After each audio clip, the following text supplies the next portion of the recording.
From Washington, CBS News presents an address by the President of the United States on the situation in Vietnam. Here is CBS News White House correspondent Dan Rather. Good evening. The President of the United States will address the nation from his Oval Office in the White House West Wing, part of the White House built by the late President Theodore Roosevelt. President Nixon will be speaking from behind a desk which belonged to the late President Woodrow Wilson. Subject, the Vietnam War. The White House announced President Nixon's intention to address the nation this night on this subject 3 weeks ago. It is highly unusual for presidential speeches to be announced so far in advance. This date roughly coincides with the one-year anniversary of the cessation of United States bombing in North Vietnam. It also comes equal distant between two domestic anti-war moratorium demonstrations and on the eve of several important off-year elections across the nation. Ladies and gentlemen, the President of the United States. Good evening, my fellow Americans. Tonight I want to talk to you on a subject of deep concern to all Americans and to many people in all parts of the world, the war in Vietnam. I believe that one of the reasons for the deep division about Vietnam is that many Americans have lost confidence in what their government has told them about our policy. The American people cannot and should not be asked to support a policy which involves the overriding issues of war and peace unless they know the truth about that policy. Tonight, therefore, I would like to answer some of the questions that I know are on the minds of many of you listening to me. How and why did America get involved in Vietnam in the first place? How has this administration changed the policy of the previous administration? What has really happened in the negotiations in Paris and on the battlefront in Vietnam? What choices do we have if we are to end the war? What are the prospects for peace? Now let me begin by describing the situation I found when I was inaugurated on January 20. The war had been going on for 4 years. 31,000 Americans had been killed in action. The training program for the South Vietnamese was beyond schedule. 540,000 Americans were in Vietnam with no plans to reduce the number. No progress had been made at the negotiations in Paris, and the United States had not put forth a comprehensive peace proposal. The war was causing deep division at home and criticism from many of our friends as well as our enemies abroad. In view of these circumstances, there were some who urged that I end the war at once by ordering the immediate withdrawal of all American forces. From a political standpoint, this would have been a popular and easy course to follow. After all, we became involved in the war while my predecessor was in office. I could blame the defeat, which would be the result of my action, on him and come out as the peacemaker. Some put it to me quite bluntly. This was the only way to avoid allowing Johnson's war to become Nixon's war. But I had a greater obligation than to think only of the years of my administration and of the next election. I had to think of the effect of my decision on the next generation and on the future of peace and freedom in America and in the world.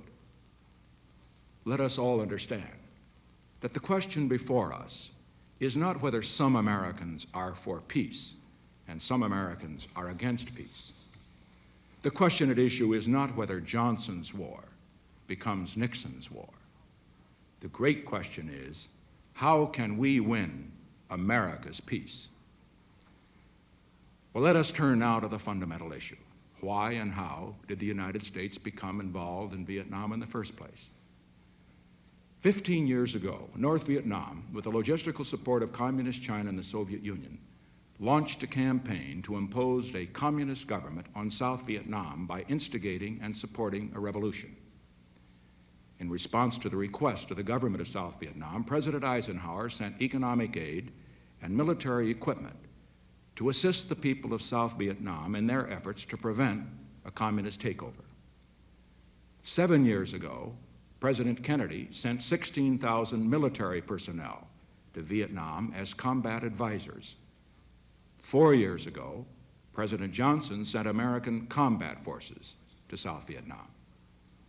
Now, many believe that President Johnson's decision to send American combat forces to South Vietnam was wrong, and many others, I among them, have been strongly critical of the way the war has been conducted.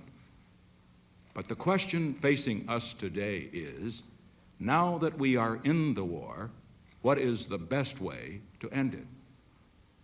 In January, I could only conclude that the precipitate withdrawal of all American forces from Vietnam would be a disaster not only for South Vietnam, but for the United States and for the cause of peace. For the South Vietnamese, our precipitate withdrawal would inevitably allow the communists to repeat the massacres which followed their takeover in the North 15 years before. They then murdered more than 50,000 people, and hundreds of thousands more died in slave labor camps. We saw a prelude of what would happen in South Vietnam when the communists entered the city of Hue last year. During their brief rule there was a bloody reign of terror in which 3,000 civilians were clubbed, shot to death, and buried in mass graves. With the sudden collapse of our support, these atrocities of Hue would become the nightmare of the entire nation, and particularly for the 1.5 million Catholic refugees who fled to South Vietnam when the communists took over in the North. For the United States, this first defeat in our nation's history would result in a collapse of confidence in American leadership, not only in Asia, but throughout the world. 3 American presidents have recognized the great stakes involved in Vietnam and understood what had to be done. In 1963, President Kennedy, with his characteristic eloquence and clarity, said, "We want to see a stable government there, carrying on the struggle to maintain its national independence. We believe strongly in that. We're not going to withdraw from that effort. In my opinion, for us to withdraw from that effort would mean a collapse not only of South Vietnam, but Southeast Asia. So we're going to stay there." President Eisenhower and President Johnson expressed the same conclusion during their terms of office. For the future of peace, precipitate withdrawal would be a disaster of immense magnitude. A nation cannot remain great if it betrays its allies and lets down its friends. Our defeat and humiliation in South Vietnam, without question, would promote recklessness in the councils of those great powers who have not yet abandoned their goals of world conquest. This would spark violence wherever our commitments help maintain the peace, in the Middle East, in Berlin, eventually even in the Western Hemisphere. Ultimately, this would cost more lives. It would not bring peace. It would bring more war. For these reasons, I rejected the recommendation that I should end the war by immediately withdrawing all of our forces. I chose instead to change American policy on both the negotiating front and the battlefront. In order to end a war fought on many fronts, I initiated a pursuit for peace on many fronts. In a television speech on May 14 and a speech before the United Nations on a number of other occasions, I set forth our peace proposals in great detail. We have offered the complete withdrawal of all outside forces within 1 year. We have proposed a ceasefire under international supervision. We have offered free elections under international supervision, with the communists participating in the organization and conduct of the elections as an organized political force. And the Saigon government has pledged to accept the result of the election. We have not put forth our proposals on a take-it-or-leave-it basis. We have indicated that we're willing to discuss the proposals that have been put forth by the other side. We have declared that anything is negotiable, except the right of the people of South Vietnam to determine their own future. At the Paris Peace Conference, Ambassador Lodge has demonstrated our flexibility and good faith in 40 public meetings. Hanoi has refused even to discuss our proposals. They demand our unconditional acceptance of their terms, which are that we withdraw all American forces immediately and unconditionally, and that we overthrow the government of South Vietnam as we leave. we have not limited our peace initiatives to public forums and public statements. I recognized in January that a long and bitter war like this usually cannot be settled in a public forum. That is why, in addition to the public statements and negotiations, I have explored every possible private avenue that might lead to a settlement. Tonight, I am taking the unprecedented step of disclosing to you some of our other initiatives for peace, initiatives we undertook privately and secretly because we thought we thereby might open a door which publicly would be closed. I did not wait for my inauguration to begin my quest for peace. Soon after my election, through an individual who is directly in contact on a personal basis with the leaders of North Vietnam, I made 2 private offers for a rapid, comprehensive settlement. Hanoi's replies called, in effect, for our surrender before negotiations. Since the Soviet Union furnishes most of the military equipment for North Vietnam, Secretary of State Rogers, my Assistant for National Security Affairs, Dr. Kissinger, Ambassador Lodge, and I personally have met on a number of occasions with representatives of the Soviet government to enlist their assistance in getting meaningful negotiations started. In addition, we have had extended discussions directed toward that same end with representatives of other governments which have diplomatic relations with North Vietnam. None of these initiatives have to date produced results.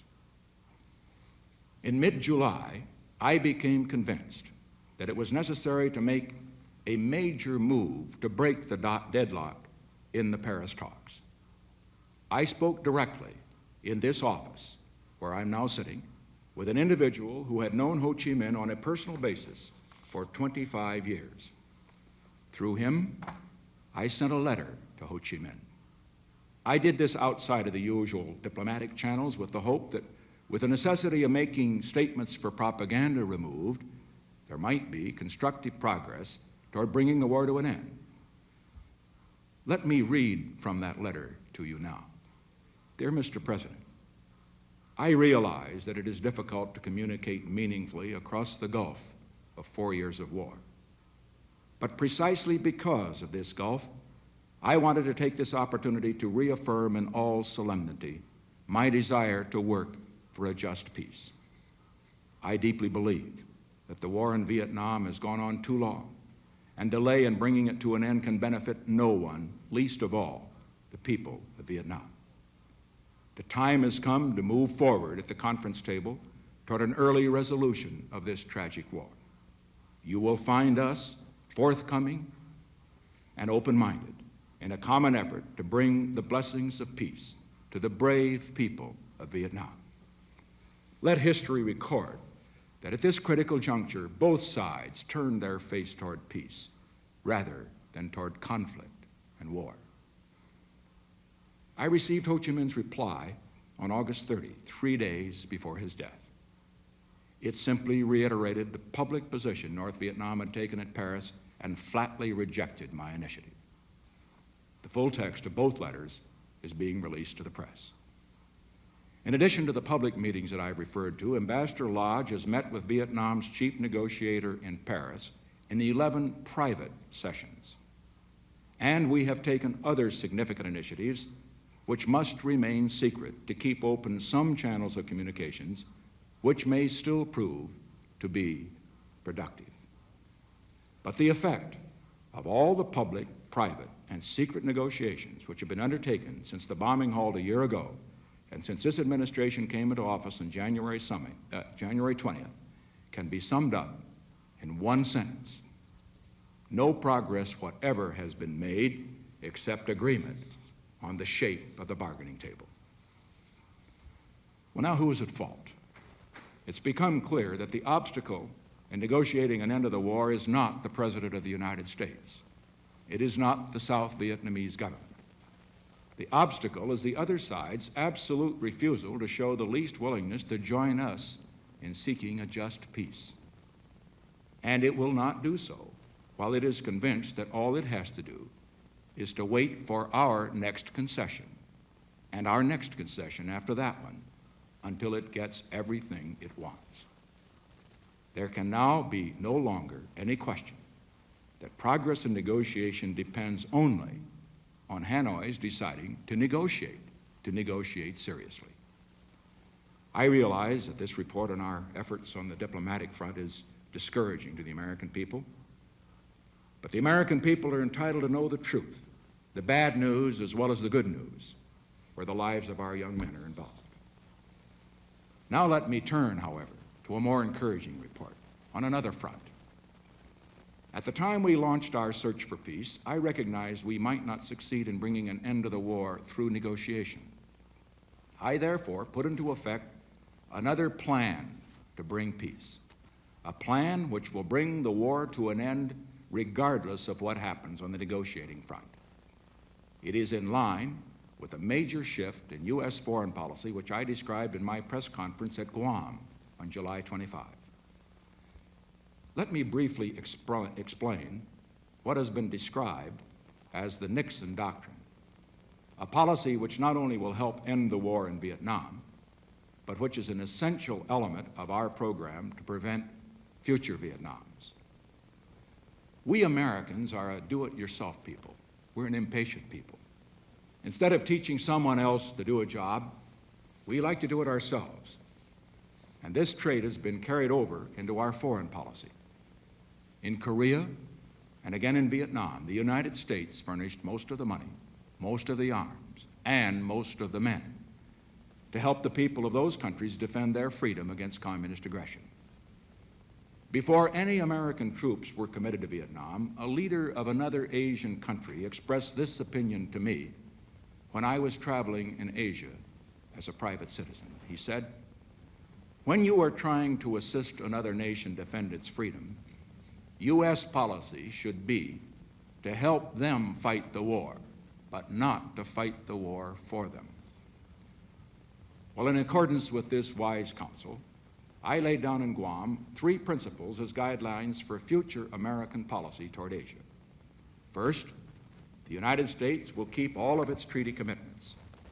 Second, we shall provide a shield if a nuclear power threatens the freedom of a nation allied with us or of a nation whose survival we consider vital to our security.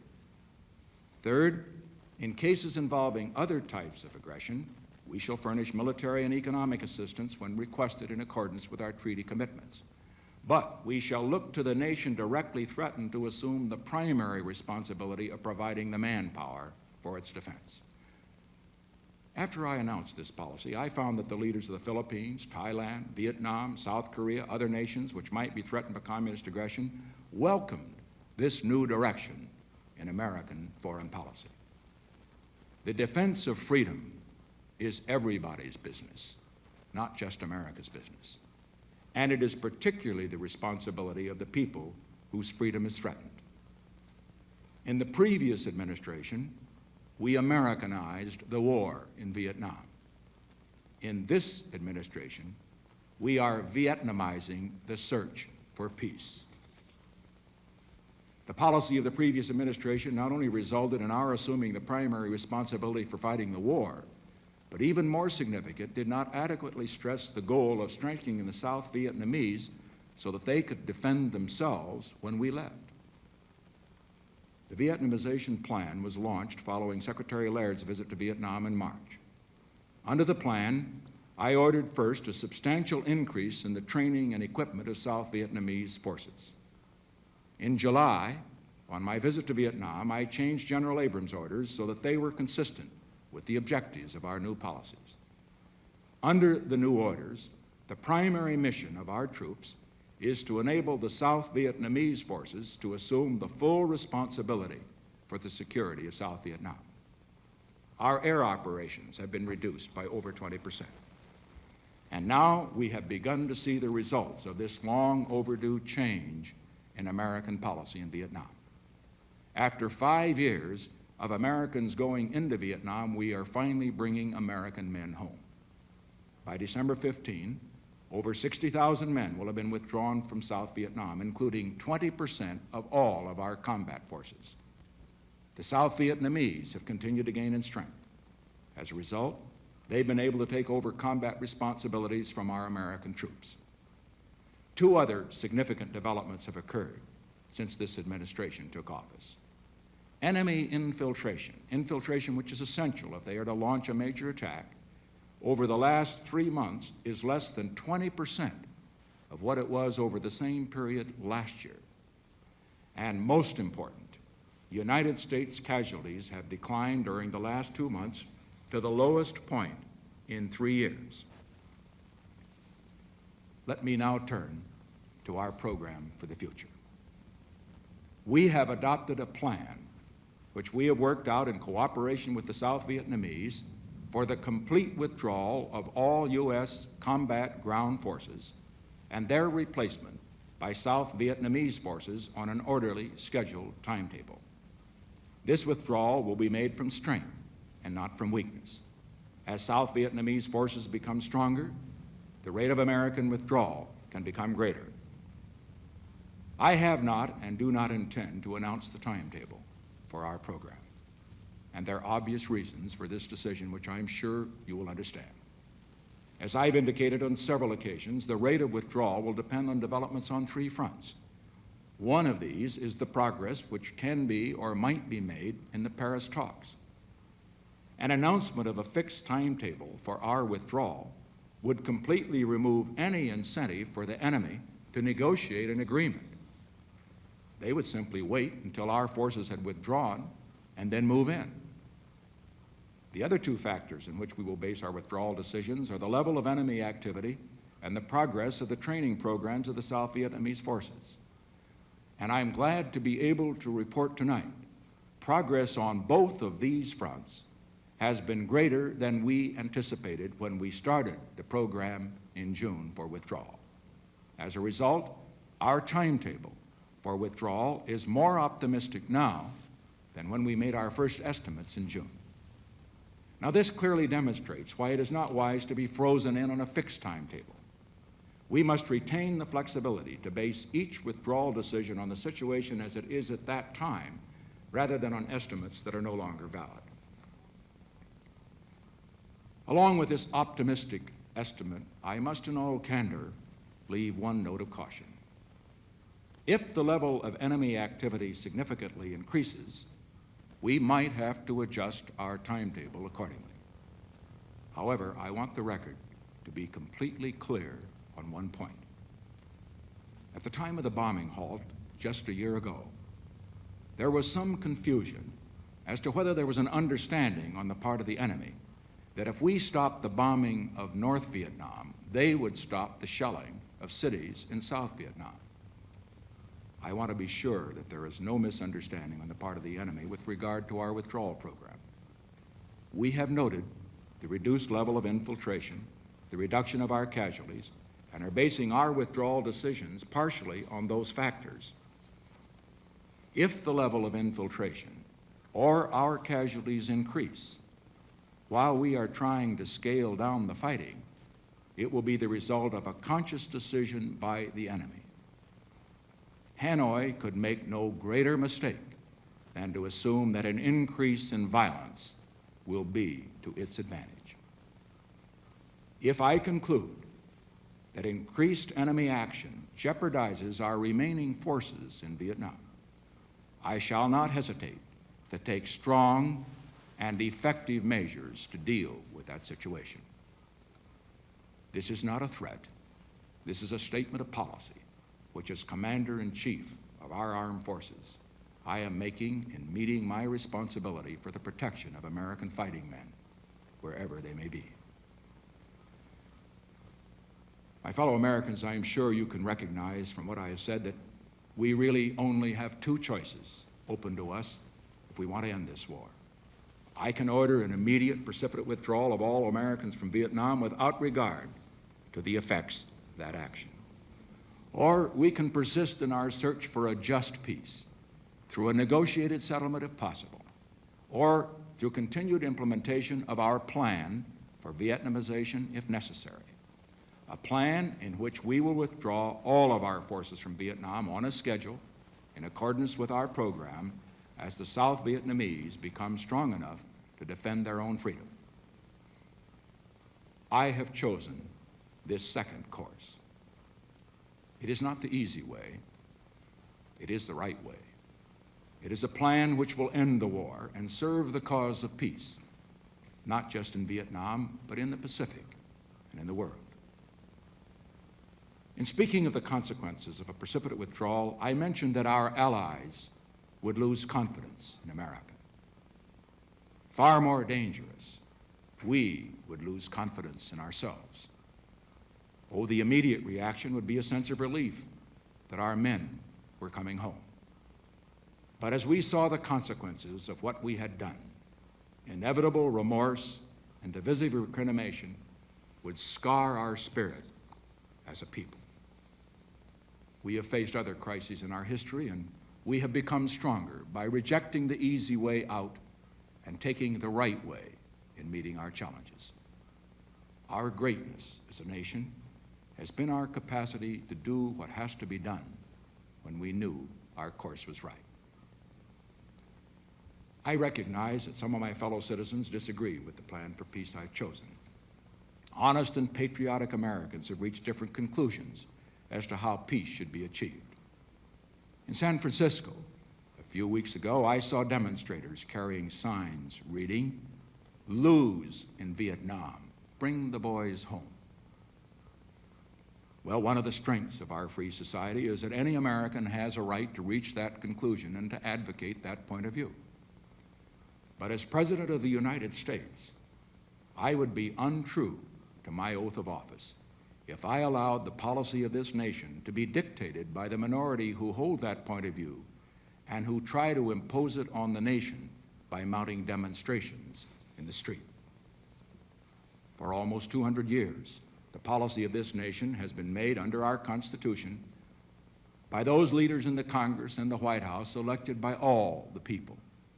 If a vocal minority, however fervent its cause, prevails over reason and the will of the majority, this nation has no future as a free society. And now, I would like to address a word, if I may, to the young people of this nation who are particularly concerned, and I understand why they are concerned about this war. I respect your idealism. I share your concern for peace. I want peace as much as you do. There are powerful personal reasons I want to end this war. This week, I will have to sign 83 letters to mothers, fathers, wives, and loved ones of men who have given their lives for America in Vietnam. It's very little satisfaction to me that this is only 1/3 as many letters as I signed the first week in office. There is nothing I want more than to see the day come when I do not have to write any of those letters. I want to end the war, to save the lives of those brave young men in Vietnam.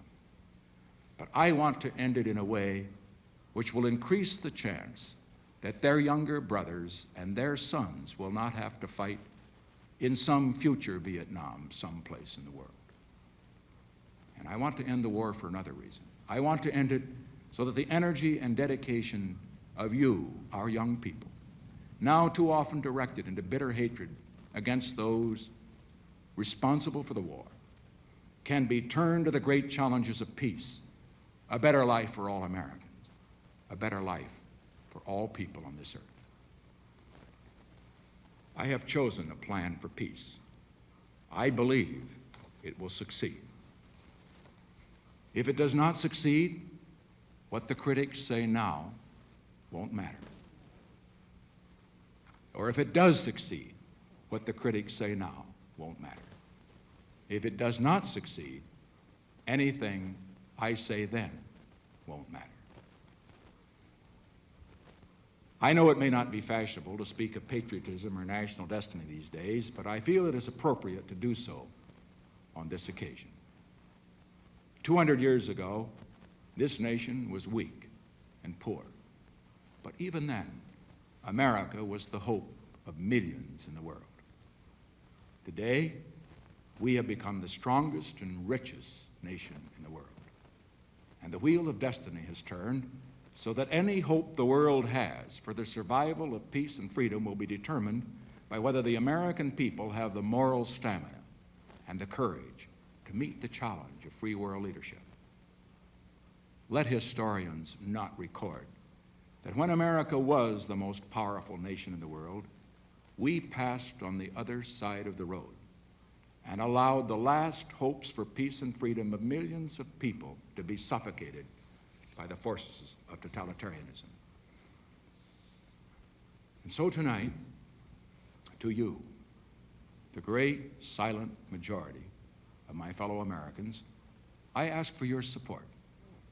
I pledged in my campaign for the presidency to end the war in a way that we could win the peace. I have initiated a plan of action which will enable me to keep that pledge. The more support I can have from the American people, the sooner that pledge can be redeemed. For the more divided we are at home, the less likely the enemy is to negotiate at Paris. Let us be united for peace. Let us also be united against defeat. Because let us understand, North Vietnam cannot defeat or humiliate the United States. Only Americans can do that. 50 years ago, in this room and at this very desk, President Woodrow Wilson spoke words which caught the imagination of a war-weary world. He said, "This is the war to end wars." His dream for peace after World War I was shattered on the hard realities of great power politics.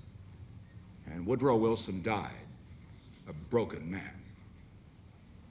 Tonight, I do not tell you that the war in Vietnam is the war to end wars, but I do say this. I have initiated a plan which will end this war in a way that will bring us closer to that great goal to which Woodrow Wilson and every American president in our history has been dedicated, the goal of a just and lasting peace. As president, I hold the responsibility for choosing the best path to that goal and then leading the nation along it.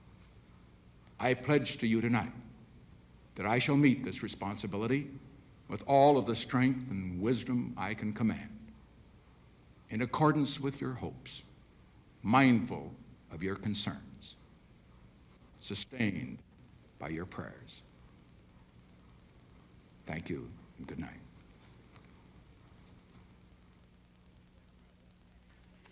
This is Dan Rather, CBS News, in our Washington studios again. The President of the United States has just addressed the nation live, direct from the White House. These appeared to be the major points of his approximately 32-minute address.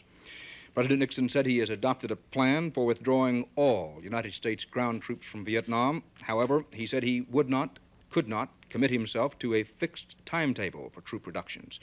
President Nixon said his secret plan for complete withdrawal has been worked out in conjunction with the Saigon government. He made no mention of any further troop withdrawals after the current pullout of 60,000 men by December 15th.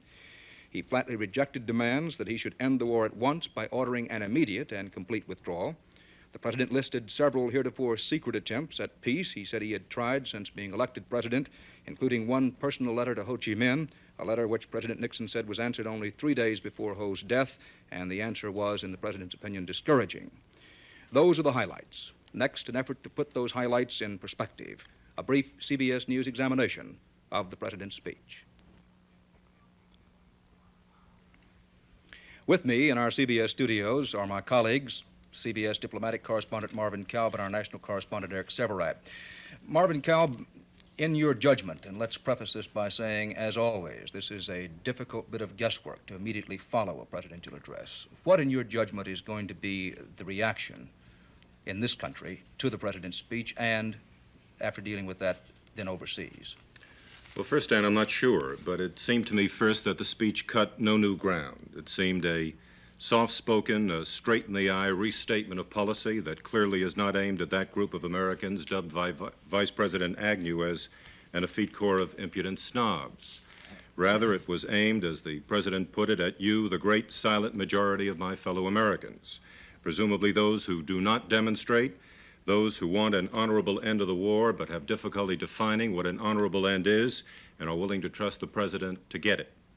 Those who are not so willing will point to the absence of a new announcement on troop withdrawals or a definite timetable for the total withdrawal of U.S. forces, and they may disagree with the President's judgment that the Ho Chi Minh letter was a flat rejection of his own letter.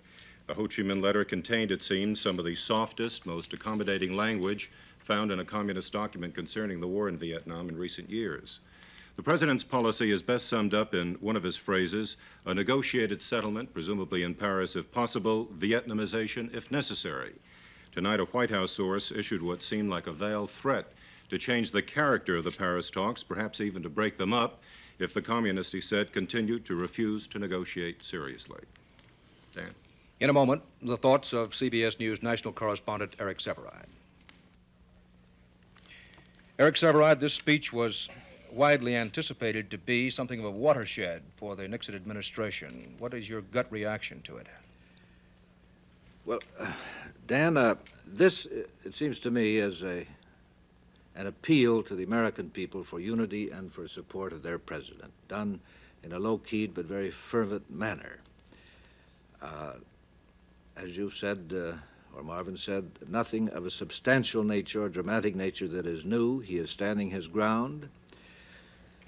He's offering no ceasefire, no public fixed timetable for withdrawal, no announcement of a new contingent of troop withdrawals. He's asking for trust, to let him have flexibility and a free hand.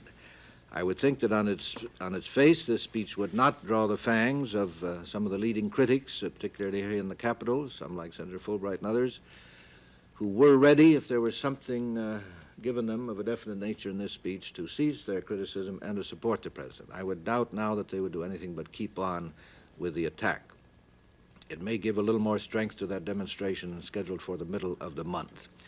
But I can't escape the feeling, and it's only a feeling, that this is not all we're going to get this fall.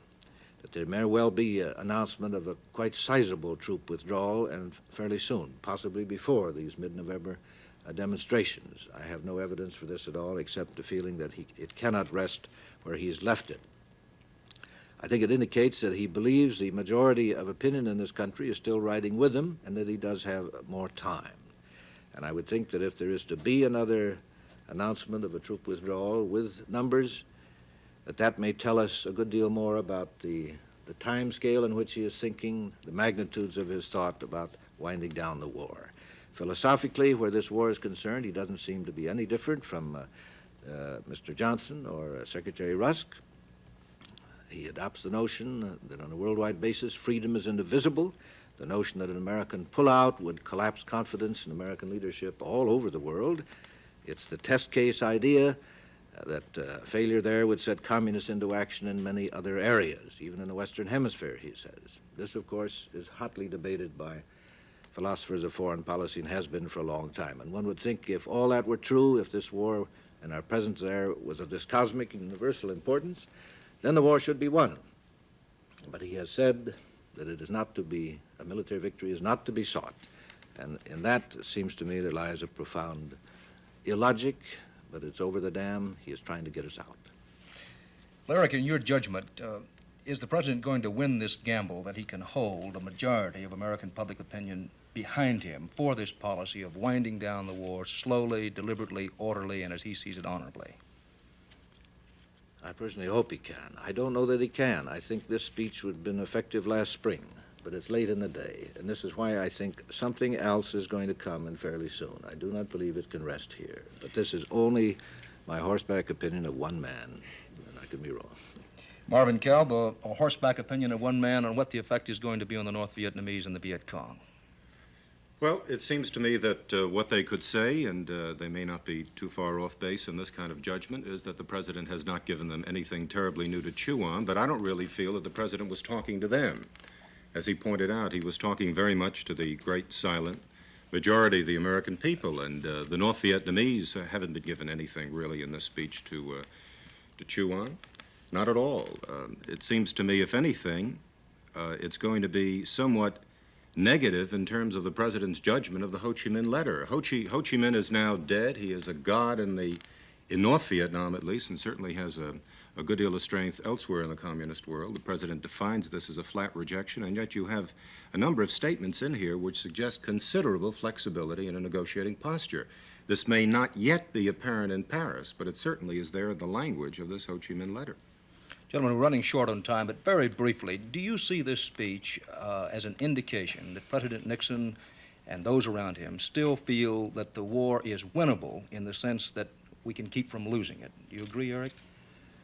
Yes, I think that's what he's trying to do, to keep from an outright, open, humiliating loss. Marvin? Very much. I agree with that completely. He apparently feels the great effect that this might have on domestic life in this country, and he fears that almost as much as he does the implications abroad. Well, it may be then that the pertinent section of the speech was when the president said, "Let us understand North Vietnam cannot humiliate or defeat the United States. Only Americans can do that." Gentlemen, thank you very much. For my colleagues Eric Severide, Marvin Kalb, and CBS News, Dan Rather in Washington. Good night.